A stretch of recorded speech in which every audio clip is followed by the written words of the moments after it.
Good morning, everyone. It's Lee Henson, President and founder of Agile Dad, and it's time for today's episode of the Daily Stand-Up. So without any further ado, let's get started. I've been saving this one for a little while. This is an article that came out in late November of 2021, and it was by a young lady named Fatima Abuchi. And let me tell you, this article tickled me pink. It was one of these articles that I read, and I was just like, somebody finally stood up and did something that feels very much out of my vein. So, the title of the article is called The 10 Commandments for Project Management Offices That Are Introducing Agile. Now, look, I ate this up hook, line, and sinker. One of the things that we've been standing up for a lot lately is talking to people about how to create an internal Agile center of excellence and how to get to the point where they're proficient in implementing Agile internally without the need of an external coach. Now, it doesn't mean they don't need it, initially. What this means is that if you apply some certain things correctly, you should be able to build this internal Agile center of excellence, without having much fault or problem, and it should be easy for you to have the keys you need to be successful with your Agile implementation. However, what we're quickly finding is that people who have traditional PMOs oftentimes say, we don't want to change what we're doing. We just want to agilify it. Sprinkle some of that Scrum dust on it. And let's see what happens, right? Because we should be able to make things agile. It just makes it really, really hard. So I want to go through these 10 commandments because thou shalt never leave anything up to chance. Sorry, that was a dad joke. Okay. So commandment number 1, she says, is practice without preach. Introducing change into an organization requires that you fully embrace it yourself. Since Agile does rely on quick changes, nimble teams, and cutting through red tape, you need to set the bar. So if you plan to get Agile, and you include a 40-page PowerPoint presentation and a series of 4-hour meetings, you're probably using the wrong approach. 150% agree. I have seen so many organizations that say, we're going to implement Agile and we're going to use the Scrum Book, the 460-page document to tell you how to do Scrum. Anything that takes 460 pages in 6 4-hour sessions is probably not Agile, just throwing it out there. So these organizations that say we're going to be espousing Agile need to be practicing what they preach. Okay, on to the second commandment. Thou shalt not ask for stuff that thou will not use. Ooh, Agile is a minimalist mindset. I agree.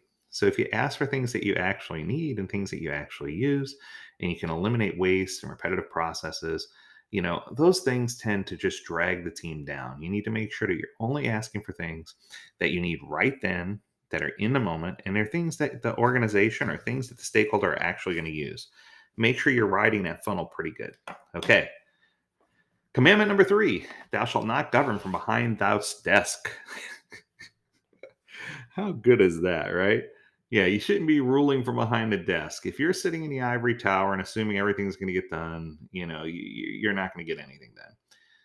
The key to Agile is that real leaders lead from the front. They roll up their sleeves, they get in the trenches, they get out from behind their desk, they talk to their teams, and they create what I call the Agile revolution. And I love that she used those words. The Agile revolution is something I've been talking about for years. It's what leadership is going to do to tie in so that they can get to the point where they're helping their organizations do the best they can so that they can get Agile instituted from the bottom up and from the top down all at the same time. And I think that's incredibly important. So get out from behind the desk and get something done. Okay. Commandment number 4, thou shalt not underestimate the power of the story points. There's my applause. And she opens up with one of my favorite analogies. How do you eat an elephant? One bite at a time. It's an allegory, right? But, here's the deal. Story points help you understand the value, the complexity. It helps you understand the strategic value. It helps you understand the consumer's desire. It helps you understand the technological feasibility. And I think that if you look at stories and you leverage those 3 things, it's going to make it easy for you to really get your head around the size of an item instead of trying to figure out how long it's going to take. For years, I've talked about how important this is because different people have different skill sets, they have different tools, they have different things going on. This gives you the ability to be flexible and to really expand what you know. Coming in at number 5, thou shalt not call your project Agile when it is clearly waterfall. Okay, let's talk about it. So, scrum or fall, water scrum. I hear these in all my classes, right? Agile is something different. And I'm going to give you her analogy here. She says, Agile is like a team of tactical monkeys attacking a problem from every possible angle. Waterfall is the Roman regiment marching through the project plan. Everyone knows the difference. So don't call your project Agile if it's not. You'll just confuse the troops. Wow. This is one that I like to call Agile in name only. There are a lot of organizations who practice this where they say, yeah, we have a 15-minute meeting every day. We're Agile. In fact, we're hyper Agile. We don't do a 15-minute meeting. We do a 45-minute meeting every day because that makes us hyper Agile. I'm like, oh, right. And I think you see where I'm going with this. You can't just say you're Agile and then clearly do something different. It poisons the well. Yes. Number 6, thou shalt never exceed capacity, or thou shalt not exceed capacity. When you're doing sprint planning and you're figuring out what people's availability is, great, stick to it, right? If you commit to a sprint plan, you need to make sure that you work with the team and have them agree on whether or not the target, the sprint goal, is something that's achievable. All too often I hear people say, okay, you're our best developer, or you're our best team member, so we want to allocate you 26% on this project, 78% on this project, 84% on this project, 63% on this one, and 41% on that one, because somehow they add all that together and it equals 100% of your time, which is garbage. It's not that at all, right? But I hear it so often. So I just want to make sure you're aware that you are being monitored and that you shouldn't exceed the team's capacity. If it's something that the team just can't do, don't push it on them anyway because you're demoralizing them, you're disincentivizing them. And I mean, I'm going to throw it out here because this is another one of those facts. When a team does high performance work inside of an agile environment, what are they often rewarded with? If you said more work, you're absolutely right. We can't keep doing that. We need to make sure we understand the team's capacity and stick to it. Coming at number 7, thou shalt not depend on software alone. Way too many people think the right software will turn it all around. The truth is, the software is simply a tool. Someone still needs to know how to use that tool to get the desired result. You need skills, planning, other tools to achieve whatever success you don't pin all your hopes on just a tool. I hear so many people say, yeah, we're definitely doing the agile. I'm like, outstanding. First of all, it concerns me that they said the agile. And they say, yeah, we're using Jira. That means we're doing the agile. I'm like, oh, we're doing the Jira agile. I'm like, nothing against Jira. I love the tool.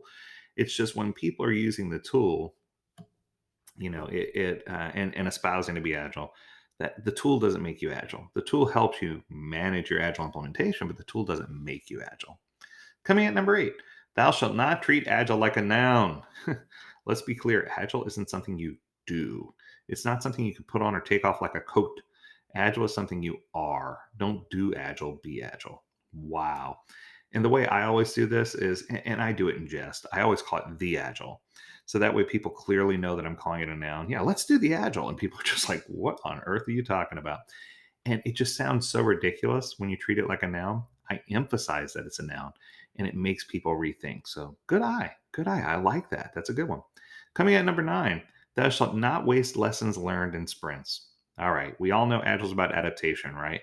So when you're delivering, you might not deliver perfect results, and that's okay, right?